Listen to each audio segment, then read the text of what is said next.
Hello, my name is Doug Stuns. I'm here from GPS for the 2019 Scylla Summit. In my presentation, I'm going to cover using Presto with Scylla for data analytics and data archival.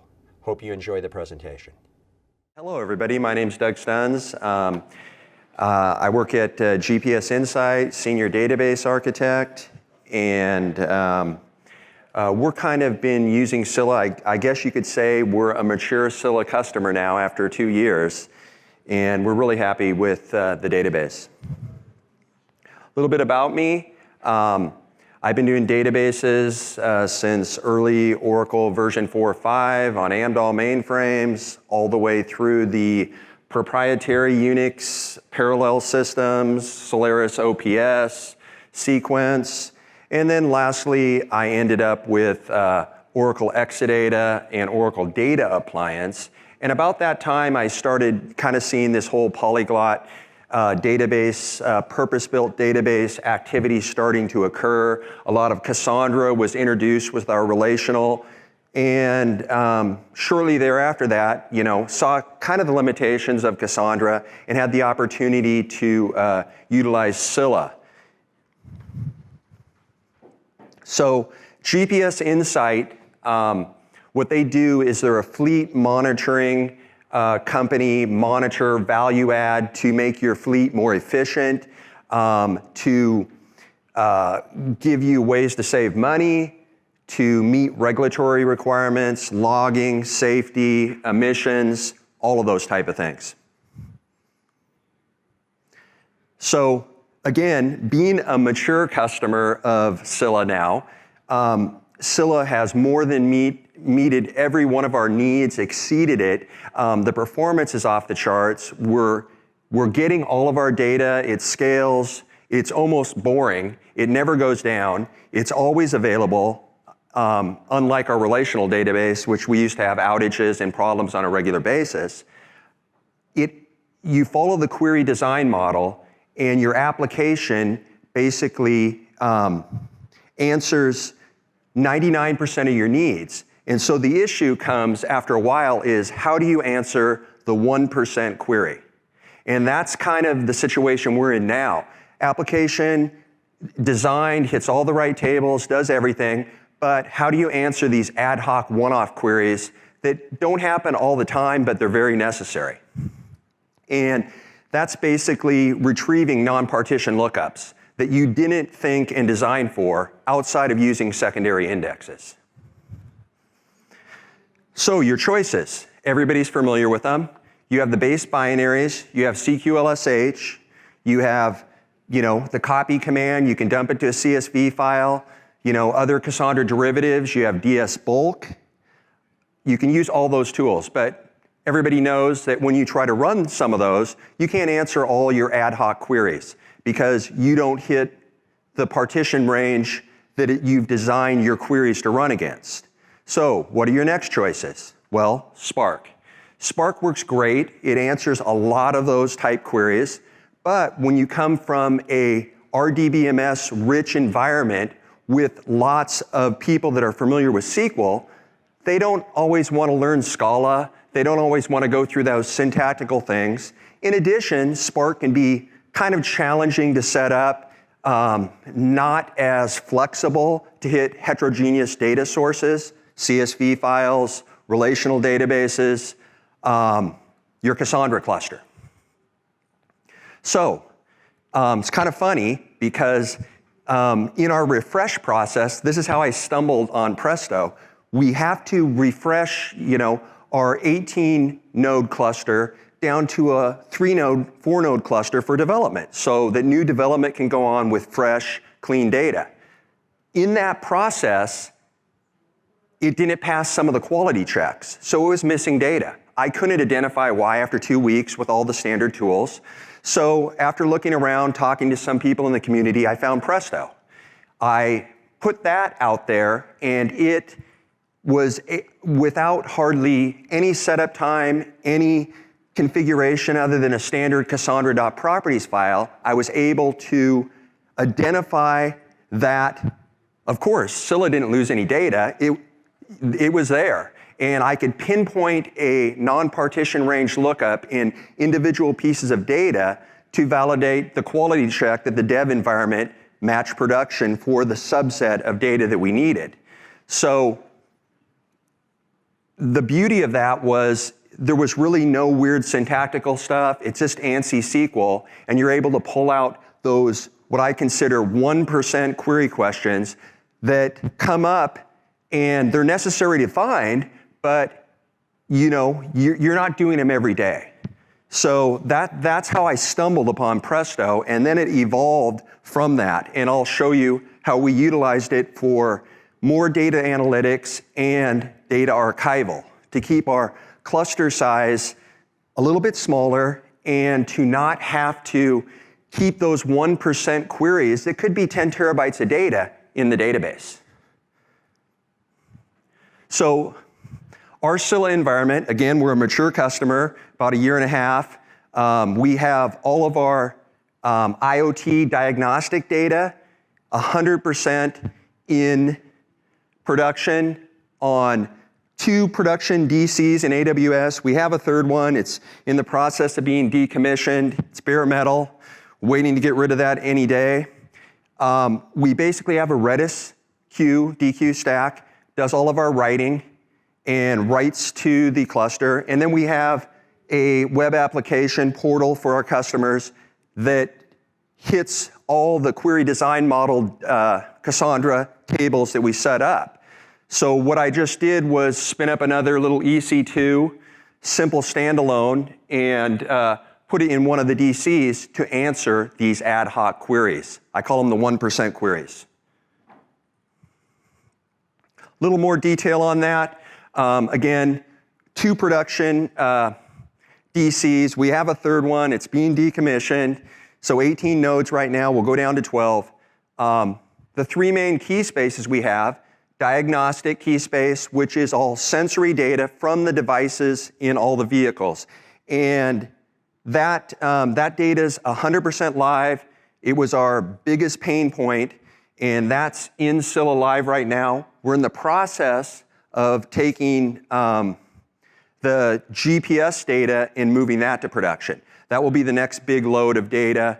And then lastly, we have some other hardware machine interface data. It currently sits in open source Cassandra that eventually will go to Scylla. So we have all this diagnostic data in. It's working perfectly fine. Largest tables are about 1 terabyte, 700 gig. We used an approach of keeping the not important or the temporary diagnostic data in TTL tables, so they roll off every 6 months, and then the really important sensory data in non-TTL tables that stay there forever. They don't come in as much frequency, so it doesn't really impact the cluster size. So these were the tables I had to utilize with Presto to answer those 1% query questions. They're not part of the application, but they come up from the business.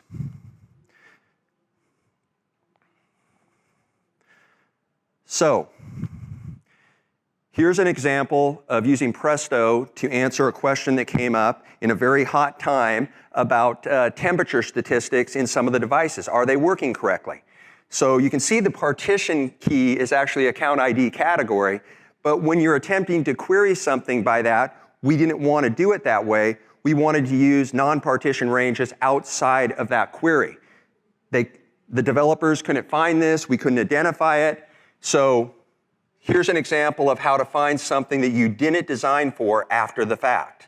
And that's eventually going to come up. You're not going to redesign your database, and you may not want to use secondary indexes.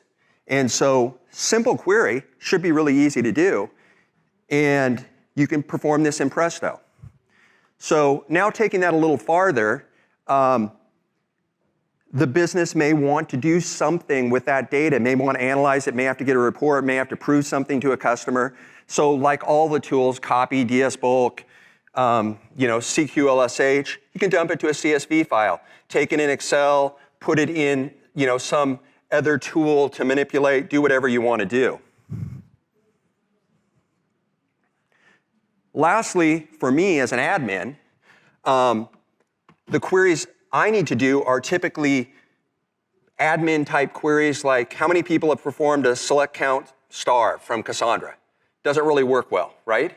You're going to get timeout, it's going to fail, you're not going to be able to retrieve that. So certain like admin type queries that you just want to troubleshoot, you can use Presto to do that.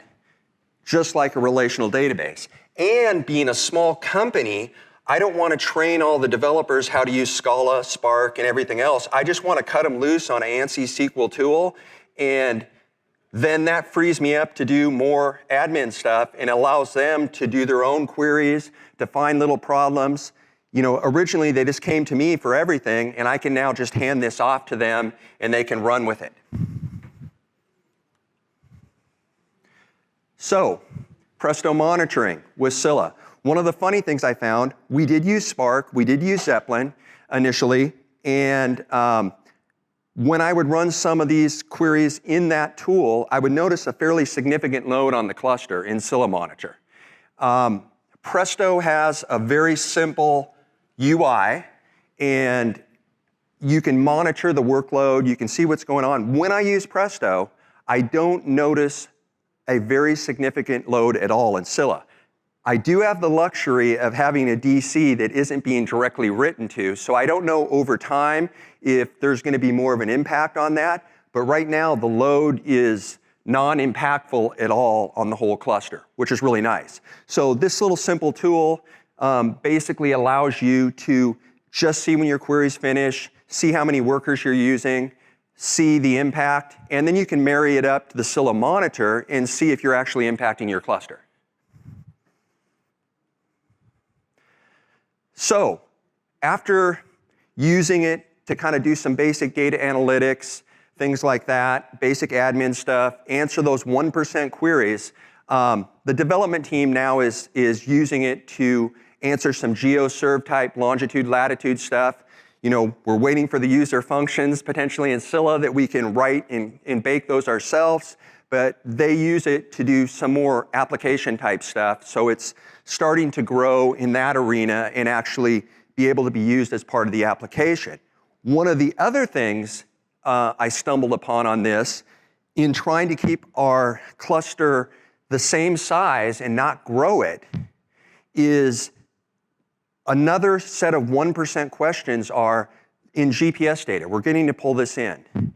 And we don't want to keep it all in the cluster because it's going to make us go to 8XLs to do that.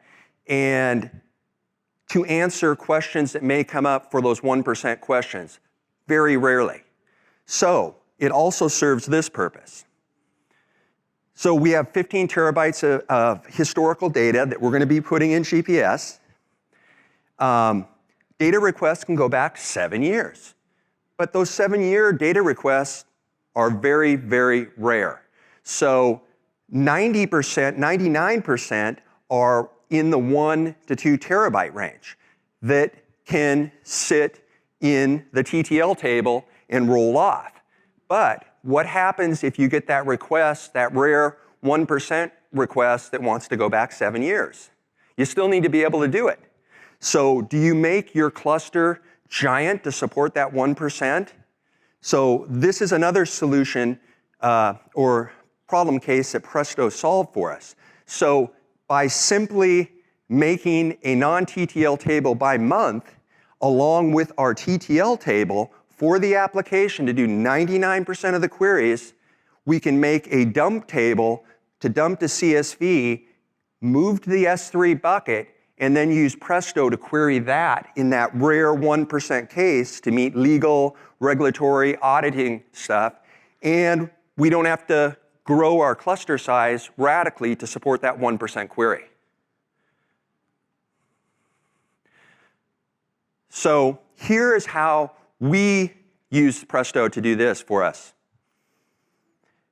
It's in the Spark world, there's a lot of package rebuild. It works great when you set it up just to one database.